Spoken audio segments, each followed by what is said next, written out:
Presiden Dejoya, keluarga besar Georgetown, hadirin sekalian, selamat siang. Oh yes.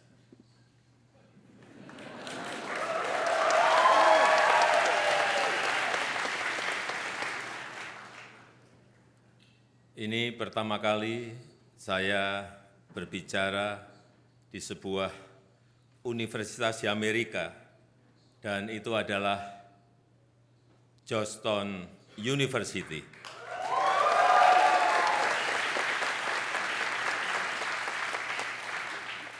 Alasan saya ada dua.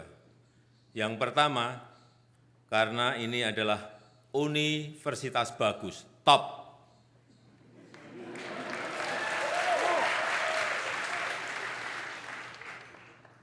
Tepuk tangan untuk Georgetown Uni.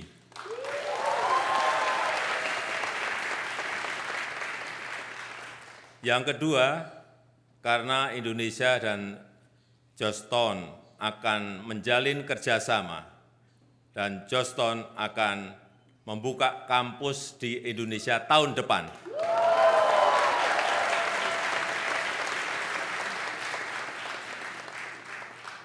Semoga tidak mundur.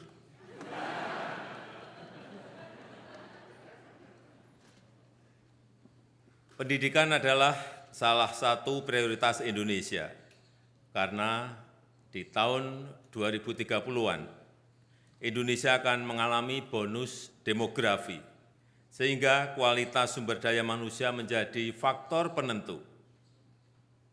Saya harap nanti lulusan Georgetown Uni Indonesia juga kelak bisa menjadi presiden seperti Mr. Bill Clinton. Siang ini saya tidak akan berbagi tentang ilmu negosiasi, ilmu politik, apalagi aljabar, no. It's too complicated. Just leave it to the Georgetown lecturers. They already an expert. Today, I just want to share a story about Indonesia. Has anyone ever been to Indonesia?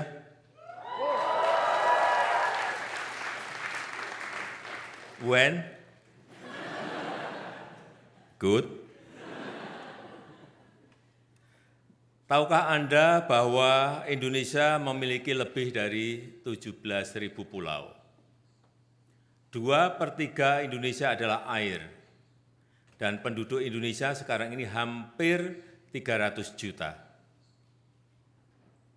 Indonesia memiliki 714 suku dan 1.100 lebih bahasa daerah. Dan sebagai negara demokrasi terbesar ketiga dunia, tahun depan Indonesia akan ada pemilu, pilihan presiden dan legislatif atau parlemen, dan kemudian di bulan November akan ada pilihan gubernur, bupati, dan wali kota. Pilihan langsung oleh rakyat. Gubernur ada 38, bupati dan wali kota ada 514. Dan setelah itu juga ada pilihan kepala desa yang jumlahnya 74.800. Indonesia adalah negara yang dipersatukan oleh keberagaman. Bagi Indonesia, perbedaan dan keragaman adalah anugerah. Dan dalam mengelola keberagamannya, Indonesia memiliki panduan, memiliki ideologi, yaitu Pancasila, Unity in Diversity, yang menginspirasi di setiap sendi-sendi kehidupan, termasuk kehidupan bernegara. Bagi Indonesia, kompetisi dan rivalitas adalah wajar. US and China competition, East and West competition, that is natural and normal. Adanya perbedaan adalah hal yang biasa, but most importantly, it must be managed well, agar tidak menimbulkan konflik terbuka yang dapat dipicu ketidakstabilan kawasan, sehingga yang namanya communication, room for dialogue, collaboration, cooperation itu menjadi kunci untuk mencapai stabilitas dan perdamaian, baik di kawasan maupun di dunia. Indonesia is always open to cooperate with any country dan tidak berpihak pada kekuatan manapun, kecuali pada perdamaian dan kemanusiaan.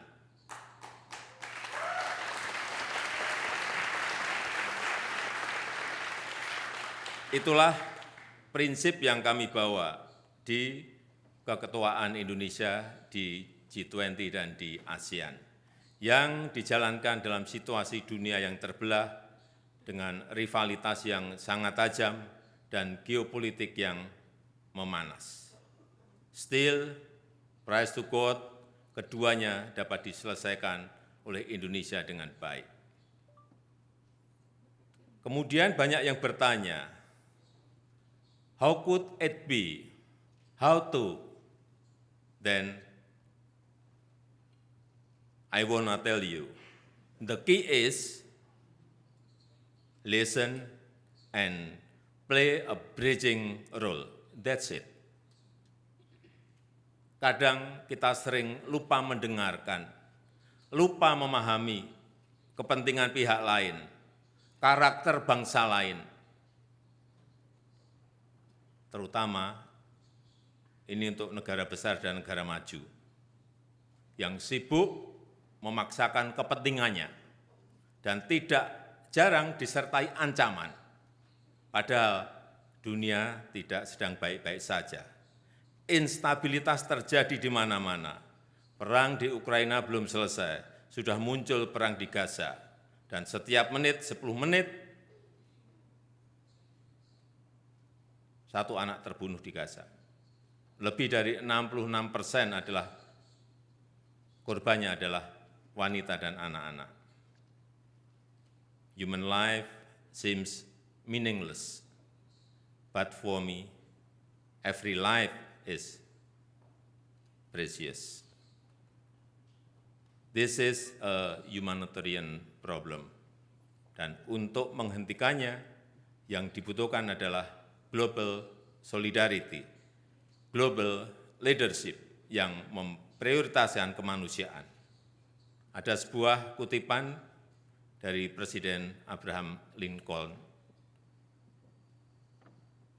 you cannot escape the responsibility of tomorrow by evading it today. Kita semua memiliki tanggung jawab untuk menjaga perdamaian, dan kita harus tunaikan tanggung jawab ini sekarang juga. Terima kasih.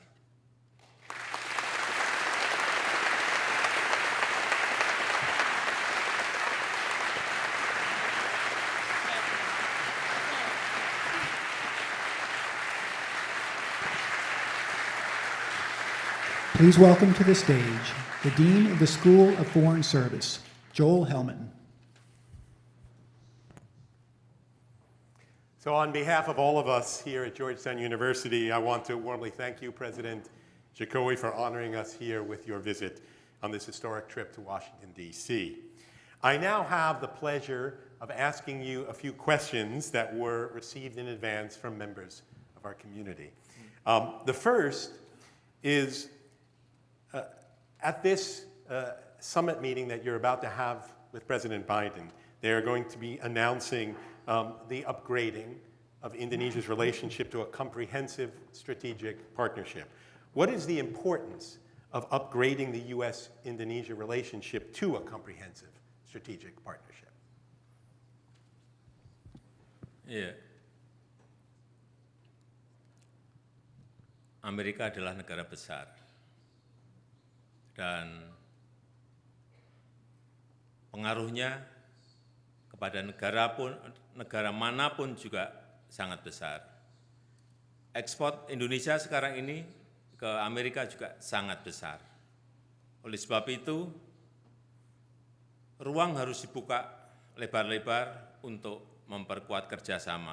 Ini terkait baik urusan perdagangan, urusan ekonomi, urusan investasi, urusan mineral kritis, dan juga transisi energi. Dan sebagai negara yang kaya akan mineral kritis dan potensi energi hijau,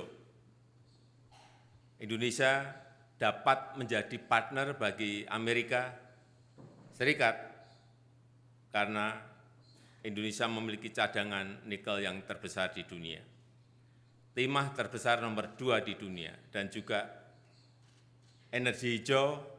Indonesia memiliki potensi 3.600 megawatt, sebuah potensi yang sangat besar yang nantinya itu bisa dipakai untuk memproduksi produk-produk hijau untuk ekonomi hijau yang bisa kita kembangkan bersama-sama antara Amerika dan Indonesia. Artinya, semua itu bisa dikembangkan dan berkontribusi bagi kebaikan Indonesia, Amerika, dan juga dunia. Saya rasa itu. Thank you.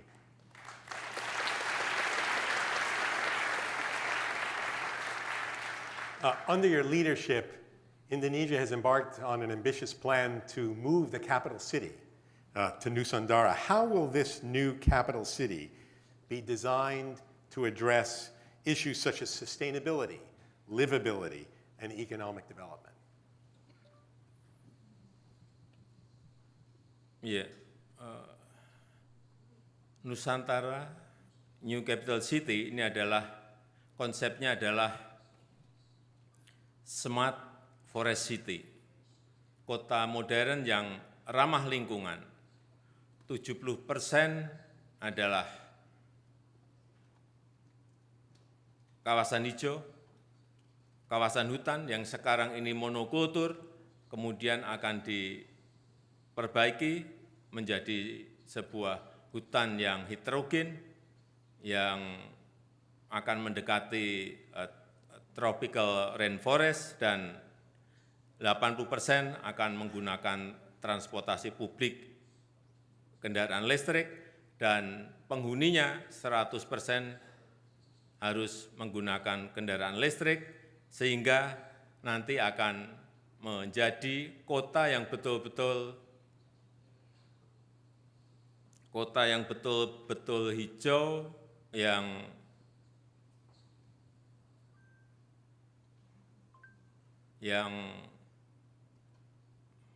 layak untuk dihuni bersama-sama, sehingga yang pertama dibangun di ibu kota Nusantara adalah, yang pertama kita bangun adalah Nursery Center, Botanical Center, yang setiap tahunnya menghasilkan bibit kurang lebih 15 sampai 16 juta bibit, yang itu nanti akan ditanam baik di ibu kota Nusantara maupun di Pulau Kalimantan, sehingga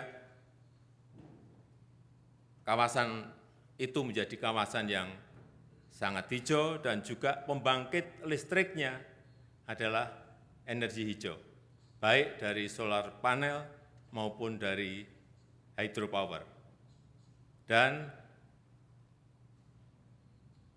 kita harapkan ini akan bisa kita huni, kita mulai huni nanti di Agustus 2024. Thank you.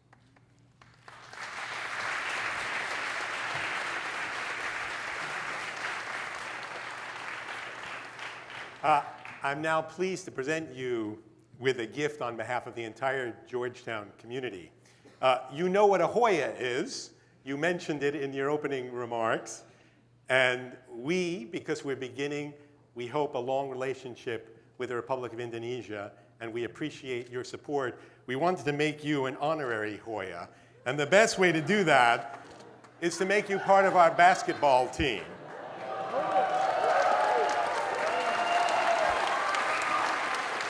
Terima kasih, Pak.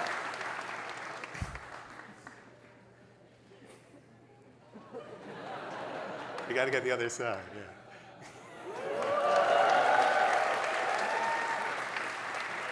Terima kasih, Pak.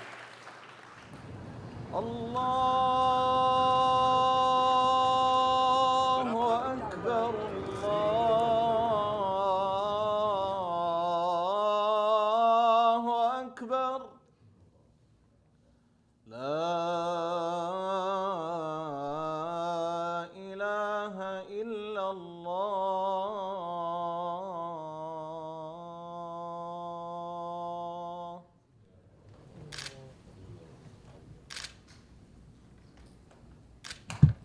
the concept of bayan, communication, the concept of ilm, knowledge, and when it happened, it became a historic event, enough to have the kind of message we give our students. At Georgetown, we have about 700 Muslims, and this is what you see in this masjid. We bring all Muslims together.